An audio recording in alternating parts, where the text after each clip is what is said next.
Welcome back, everyone. Hope you had some really awesome conversations together. We're gonna start moving toward the period of time when we get into our design teams, the people from your organization that you came with. Now, some of you are solo people, and we've organized for you to be with other people, and some of the hosts and some of our wonderful allies are also going to be part of the different groups. So just expect that when you move into those groups. Before we go there, I just wanted to talk a little bit about this whole idea of organizational culture. Because if we want to think about how we work creatively, we have to think about how our organizations create a space for that. And most of us, if not all of us on the call, are working with organizations in one way or another. Either we're part of an organization, or we're supporting people who are working in organizations, or we have family members who are being supported by organizations. And I've been doing it, working with organizations for 42 years now. And I often feel like our work, our jobs are a battle between dealing with things like budgets, rules, compliance, regulations, audits, licensing, all that kind of crap. And what I feel the real work is, the heart of the work for me, the reason I do the work, which really is all about supporting people to have a full life, rich in community, rich in relationships, with contribution, with purpose. And I think that kind of work is an art form all of its own. And this other stuff kind of pulls us away from that part of the work. And so part of what I've been thinking a lot about is that we in organizations, we need to grapple with the question when all this other stuff is pulling our attention and kind of pulls itself to the focus. I mean, anyone who's had a Medicaid audit knows it just captures everyone's time, energy, and attention. How do we create the space so we can focus on the real work, and for that work to be a creative act with the people that we work for? And something that makes a difference in their lives, in the lives of the people who are doing the work, and in the community that they're all living in. And I think grappling with that question is a responsibility for each of us individually in our day-to-day work, no matter what our role is. When we work each day, we can grapple with how do we keep our focus here as much as possible, and how do we keep our heart in what's important.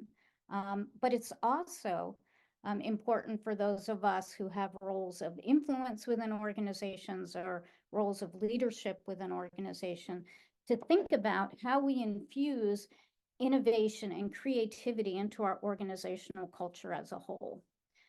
So a couple of things that I've been thinking about, and several of my colleagues and teammates are here as participants. I think about this a lot with some of the folks who are on the call, particularly Sandy.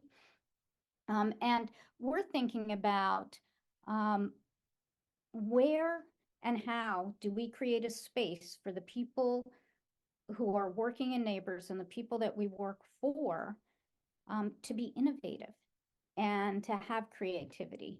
And how do we make that happen? And how do we make it part of the culture, not just something that we go out and do a couple times a year, go do innovative stuff, but something that becomes a part of our culture. So here's a couple of things. And, I could talk about this all day. No worries, I won't. But here's just a couple of things that I think about to just kind of frame our conversation a little bit. We try to build in practices to our everyday work life that support and influence the culture we want to create. So we think this is for instance, and we might have a chance to talk about this further at other sessions down the road, but we think finding the gifts in the people we work for, the people who work for them, and the communities in which they live is important.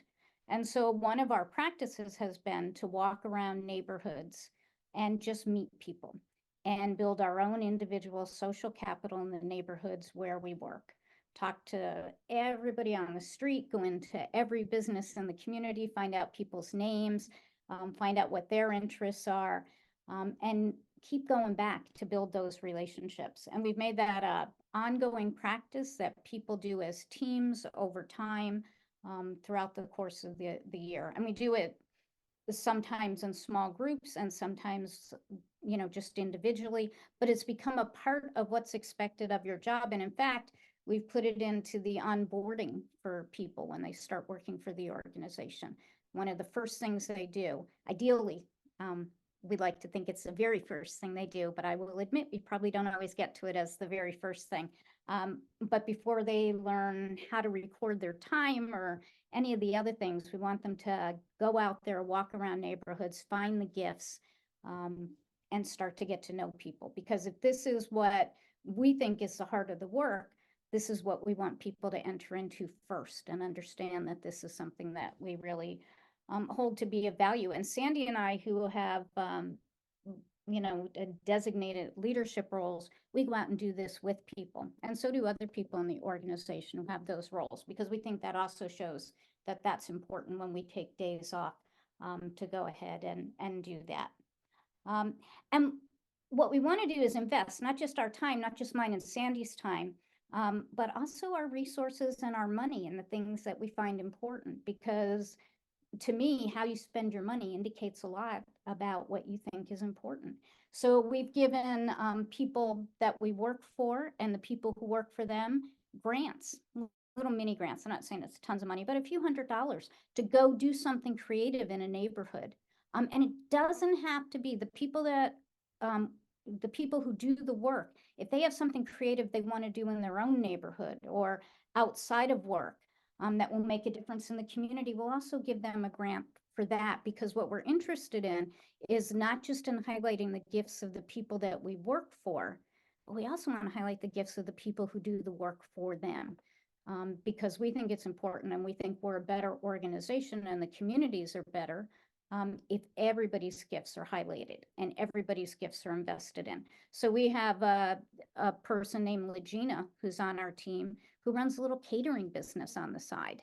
And we figured out ways where her catering business and her gift, and she makes wonderful, wonderful salads, how she can use that, and how we can show our appreciation and acknowledgement of that. So that's become another practice for us, investing in those kind of things.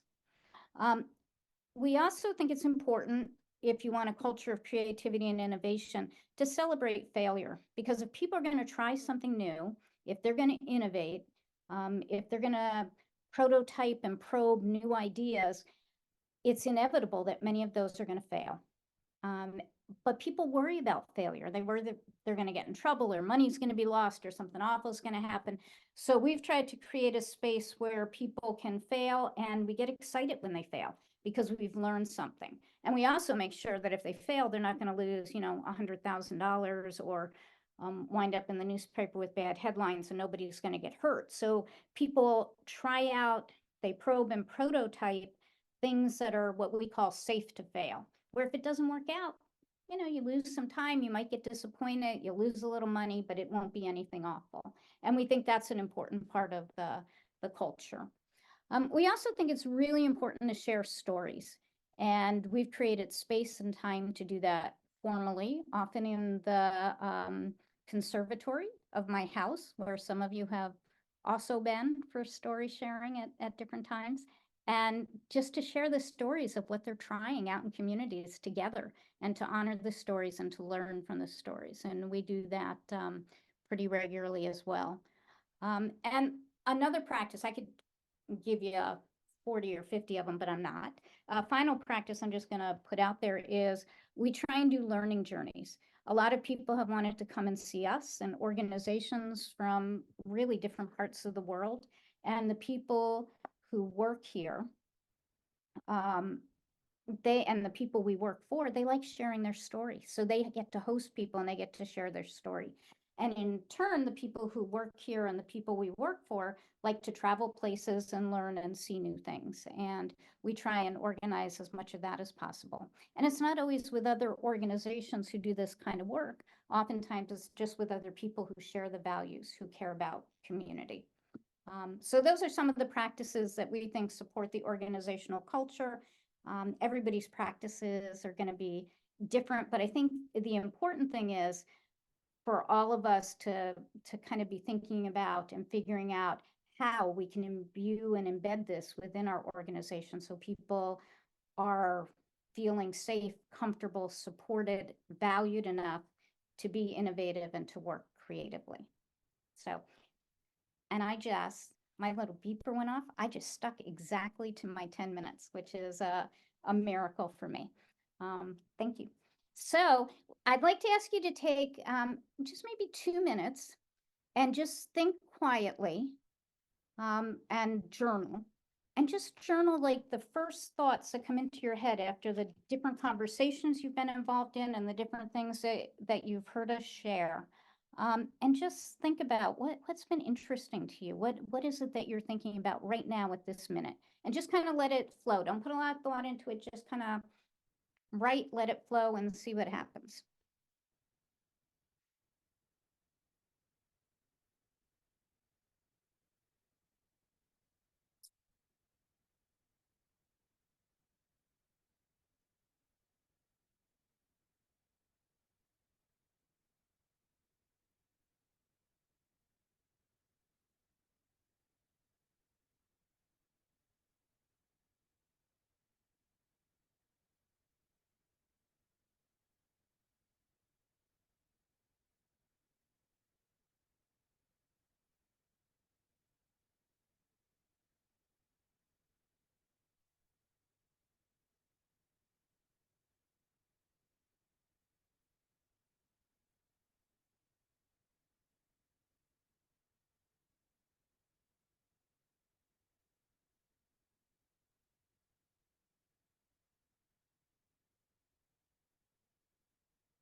Okay.